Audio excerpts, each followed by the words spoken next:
Okay mga idol, magbigay lang po tayo ng komento sa labang Casimero versus Ugoni. So ito po yung laban na nakitaan ng paghihina ang ating pambato na si Angas ng Pinas, Janrel Casimero. So sa laban pong ito, maraming nagsasabi na nawalan po ng hangin or kulang daw po sa hangin si Casimero. At sa labang ito, marami pong nadismaya sa ipinakita na performance ni Janrel Casimero, lalo na ang mga Hapon.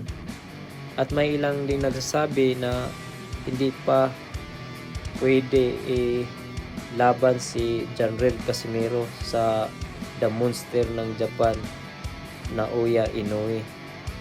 So yun nga, maraming nag-expect sa labang ito na